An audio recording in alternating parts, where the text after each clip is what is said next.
Resilience is not something you're born with. It's something you build through controlled exposure to pain. And here's the disturbing reality: most people spend their entire lives avoiding discomfort, which means they're actively making themselves more fragile with every passing year. Psychologists call this psychological atrophy. Your capacity to handle stress, rejection, and failure is literally shrinking because you never use it. You're not protecting yourself, you're weakening yourself. By the end of this video, I'll show you the exact stress inoculation protocol that builds unbreakable mental resilience in 21 days. But first, you need to understand what fragility is costing you right now. Let me show you what's happening. Every time something goes wrong, you collapse. A rejection, a setback, a criticism, and instead of processing it and moving forward, you internalize it. You make it mean something about who you are. You weren't rejected, you're unworthy. You didn't fail, you're a failure. You're not experiencing a moment of pain.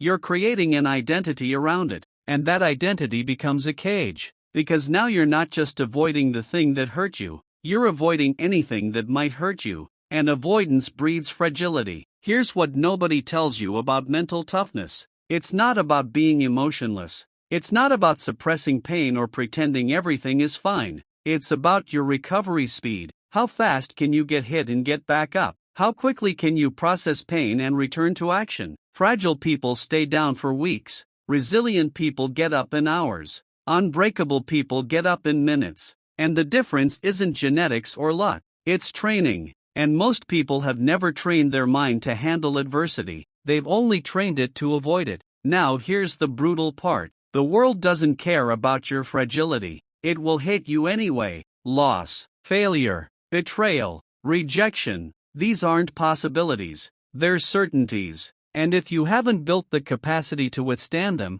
they will destroy you. Not physically, mentally. You'll break. You'll quit. You'll retreat into safety and spend the rest of your life wondering what could have been if you were just a little bit stronger. And the tragedy is, you could have been. You just chose comfort over capacity. Let me tell you what fragility looks like. It's needing everything to go right before you feel okay. It's catastrophizing every setback. It's taking criticism personally. It's letting one bad day ruin your entire week. It's quitting the moment things get hard because you've convinced yourself you can't handle it. And here's the worst part: fragility is contagious. The more fragile you are, the more you surround yourself with people who validate your weakness. And they reinforce the belief that you're delicate, that you need to be protected, that the world is too harsh for you. And you believe them, and you stay broken. Here's what's actually happening in your brain. When you face adversity, your amygdala, your fear center, activates. It floods you with cortisol and adrenaline.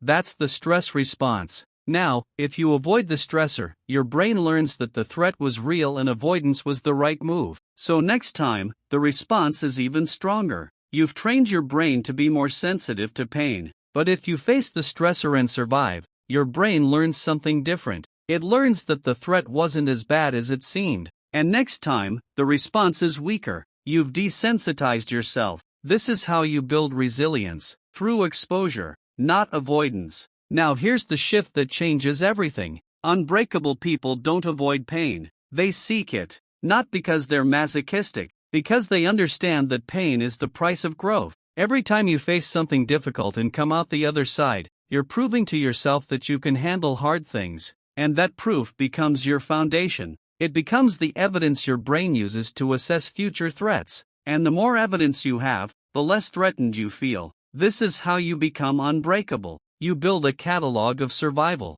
But here's what most people do. They wait for adversity to find them. And when it does, they're unprepared. They haven't practiced resilience in low-stakes situations, so when high-stakes adversity hits, they crumble. But elite performers do the opposite. They manufacture adversity. They put themselves in uncomfortable situations intentionally. Cold showers, hard workouts, difficult conversations, public speaking. They're not waiting to be tested. They're testing themselves. And every test they pass makes them harder to break. Here's the framework. Resilience has 3 layers. Physical resilience, emotional resilience, identity resilience. Physical resilience is your body's ability to handle stress. If you're physically weak, everything feels harder. Emotional resilience is your ability to process negative emotions without being consumed by them. Identity resilience is your ability to separate what happens to you from who you are. Most people only focus on one layer,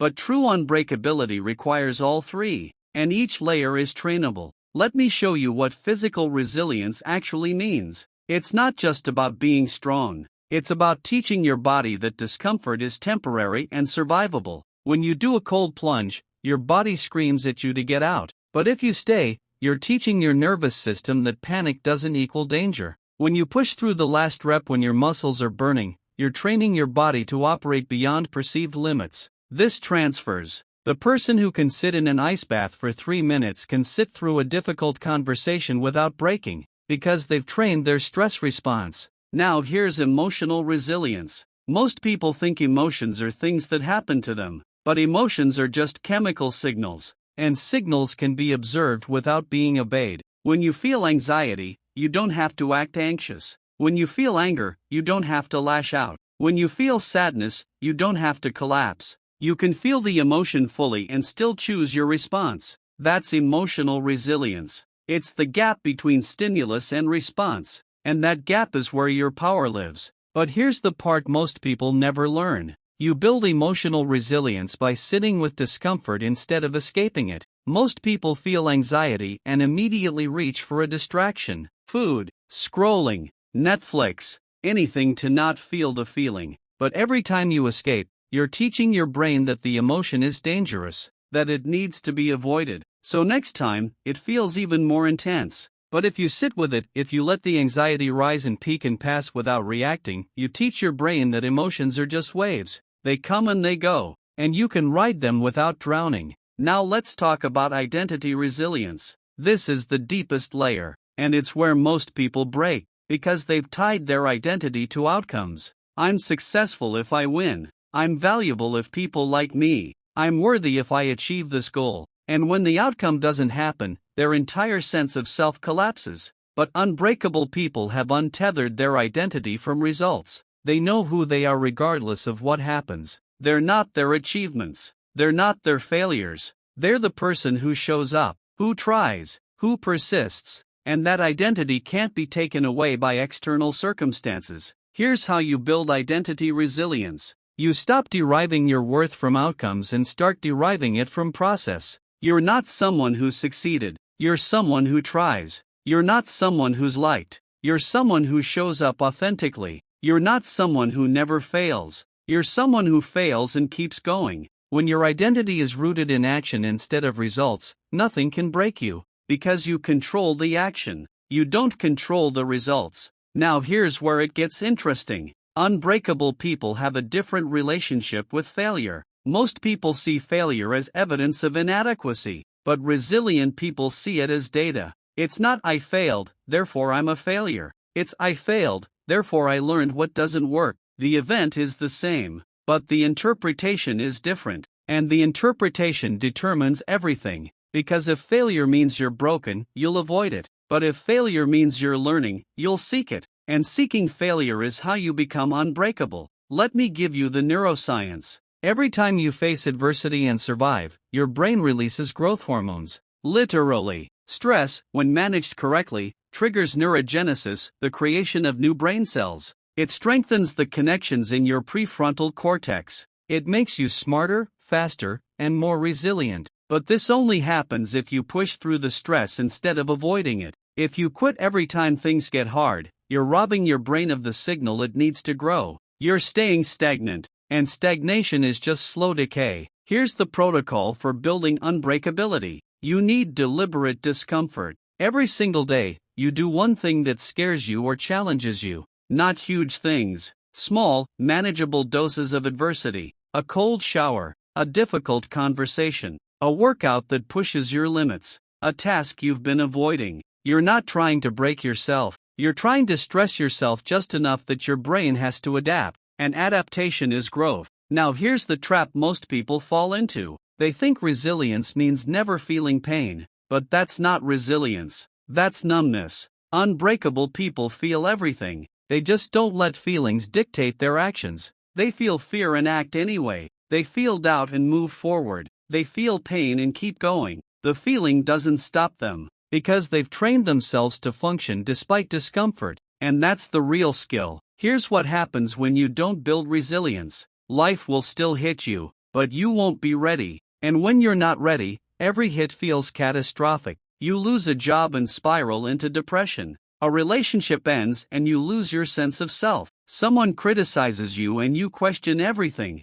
You're living on the edge of collapse, and all it takes is one bad day to push you over. That's fragility, and it's a terrible way to live. But here's what happens when you become unbreakable. Life still hits you, but you absorb it, you process it, you adapt, you don't collapse, you don't spiral, you feel the pain, acknowledge it, and keep moving. Because you've been here before. Maybe not this exact situation, but you've trained for this. You've built the capacity, and capacity is confidence. Not the confidence that nothing will go wrong, but the confidence that you can handle it when it does. Now here's the secret method I promised you. It's called voluntary hardship. Most people only experience hardship when life forces it on them, and because it's unexpected, it overwhelms them. But unbreakable people don't wait. They choose hardship. They fast when they don't have to. They work out when they're tired. They have hard conversations when it would be easier to avoid them. They're building resilience proactively, so when involuntary hardship comes, they're ready. They've already proven they can handle discomfort, and that proof is unshakable. Here's how you implement this. Starting tomorrow, you add one voluntary hardship to your day. Something that's uncomfortable but not destructive. Skip a meal, take a cold shower, do a hard workout, sit in silence for 20 minutes without distraction, have a conversation you've been avoiding. The specific action doesn't matter. What matters is that you're choosing discomfort. You're telling your brain we don't run from hard things, we run toward them. And that message rewires everything. But here's the key. You don't do this once and call it done. You do it every single day. Because resilience isn't built in a moment. It's built in repetition. One cold shower doesn't make you unbreakable. 100 cold showers do. One hard conversation doesn't rewire your brain. 50 do. You're not looking for intensity. You're looking for consistency. And consistency compounds. Here's what happens in the first week. It's brutal. Every voluntary hardship feels unnecessary. Your brain fights you. It says, why are we doing this? We don't have to. And you do it anyway. Week 2, the resistance softens. Your brain starts to accept that this is part of the routine. Week 3, something shifts. The things that used to feel impossibly hard now feel manageable. You've expanded your capacity. And that expansion is permanent. Now let me tell you what you're losing by staying fragile. You're losing opportunities. Because opportunities require risk. And risk requires resilience. If you're afraid of rejection, you won't ask. If you're afraid of failure, you won't try. If you're afraid of judgment, you won't create. You're letting fear make all your decisions. And fear always chooses safety over growth. You're not protecting yourself. You're imprisoning yourself. Here's the identity shift you need. You're not fragile. You've just been untrained. And untrained doesn't mean incapable. It means you haven't built the skill yet. But skills are learnable. Resilience is learnable. Unbreakability is learnable. And the learning starts with one decision. The decision to stop avoiding discomfort and start seeking it. To stop running from hard things and start running toward them. To stop letting adversity break you and start letting it build you. Here's the final truth. Life will test you. Not once. Constantly. And the only question is, will you be ready? Will you have built the capacity to withstand it? Or will you break the first time something goes wrong? Because if you haven't trained for adversity, you won't survive it. But if you have, you'll do more than survive. You'll thrive. Because adversity doesn't destroy unbreakable people. It reveals them. So here's what you're going to do in the next 24 hours. You're going to choose one voluntary hardship. Something uncomfortable. Something you'd normally avoid. And you're going to do it. Not because you have to. Because you're training. You're building the version of yourself that can't be broken. And that version doesn't emerge from comfort. It emerges from controlled discomfort. Repeated. Intentionally. Relentlessly. Because unbreakable isn't something you are. It's something you become. One hard choice at a time. One uncomfortable moment at a time. one deliberate act of resilience at a time. And if you commit to that process, there's nothing life can throw at you that you can't handle, not because you're invincible, but because you've trained yourself to be unbreakable. And unbreakable doesn't mean you don't feel pain, it means pain doesn't stop you. The choice is yours. Stay fragile and hope life goes easy on you, or become unbreakable and stop fearing what life brings. The training starts now.